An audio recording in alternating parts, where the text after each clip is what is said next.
Welcome friends. এই মুহূর্তে সবচেয়ে বড় ইস্যু হচ্ছে গ্র্যান্ট ইন এইড।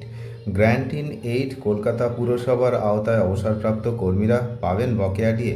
অর্থমন্ত্রীর কাছে গেল চিঠি। এই বিষয়ে কী বিষয় বিস্তারিত এই ভিডিওতে আমরা জানব। বিজেপি সরকার ক্ষমতায় আসতেই প্রথম রাজ্য বাজেটে এক ধাক্কায় 20% মহার্ঘ ভাতার বা ডিএর ঘোষণা করেছে। বিধানসভায় অর্থমন্ত্রী স্বপন দাশগুপ্ত ঘোষণা করেন, রাজ্য সরকারি ও আধা সরকারি কর্মচারীদের জন্য অতিরিক্ত 20% ডিএ আগামী 1 অক্টোবর থেকে কার্যকর হবে। একেবারে এতটা ডিএ বৃদ্ধি ঘোষণায় খুশি সরকারি কর্মচারীদের একাংশ। তবে 2009 সালের রোপা মেনে এখনও বকেয়া ডিএ মেলেনি গ্র্যান্ট ইন এইড এবং কেএমসি এলাকার বসবাসকারীদের।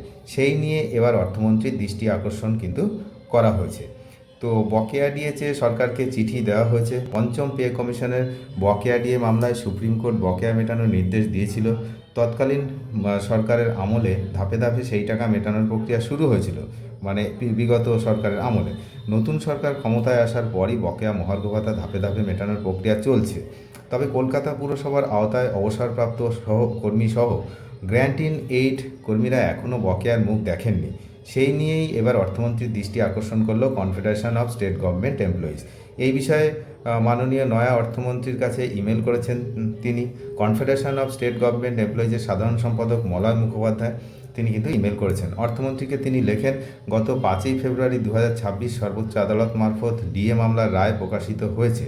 সেই প্রেক্ষিতে আমরা লক্ষ্য করেছি যে গত 2/4/2026 থেকে রাজ্যের ট্রেজারিগুলো থেকে ডিএর নির্দিষ্ট নিয়ম এআইসিপিআই এটার ব্যতি রেখে অবসরপ্রাপ্ত কর্মচারীরা 2016 থেকে 2019 এবং 1/4/2008 থেকে 31/12/2015 পর্যন্ত কিছুটা বকেয়া ডিএ পেয়ে থাকলেও আজ পর্যন্ত গ্র্যান্ট ইন এইড এবং কেএমসি এরিয়াতে বসবাসকারী পেনশনার ও ফ্যামিলি পেনশনাররা বকেয়া ডিএর টাকা তাদের ব্যাংকগুলোতে থেকে আজ পর্যন্ত কিন্তু একটা পয়সাও পাননি।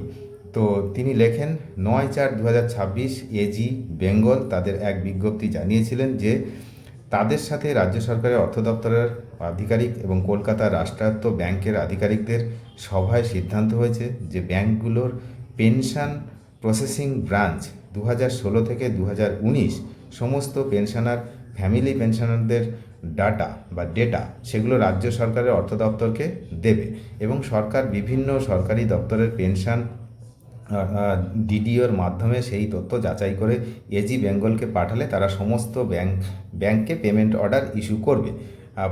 প্রশ্ন করে তিনি লেখেন, মনে প্রশ্ন জাগছে যে এই কাজটি কি এখনও হয়নি?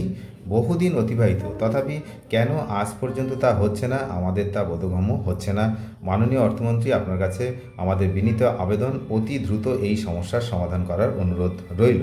এখন অনুরোধ তো করা হচ্ছে, সেদিকে আমরা তাকিয়ে রয়েছি, কারণ গ্র্যান্ট ইন এইড এদের কিন্তু এই সমস্যা দীর্ঘদিনের সমস্যা এবং সেই সমস্যার এখনও এক চুলও সমাধান আমরা দেখতে পাচ্ছি না। তো শুধু স্বাভাবিকভাবেই প্রশ্ন উঠছে যে তারা তাদের বকেয়া ডিএটা কি তাহলে পাবেন না, আর পেলেও কবে পাবেন? সেই বিষয়ে সরকারের কাছে কিন্তু এবার অর্থমন্ত্রীর কাছে চিঠি গেল। অনেক ধন্যবাদ শেষ পর্যন্ত দেখার জন্য। আমরা তো নজর রাখছি, আপনারা নজর রাখুন। চ্যানেলে যারা নতুন তারা নিয়মিত আপডেট পেতে অবশ্যই চ্যানেলটিকে সাবস্ক্রাইব করে সঙ্গে থাকবেন। ধন্যবাদ।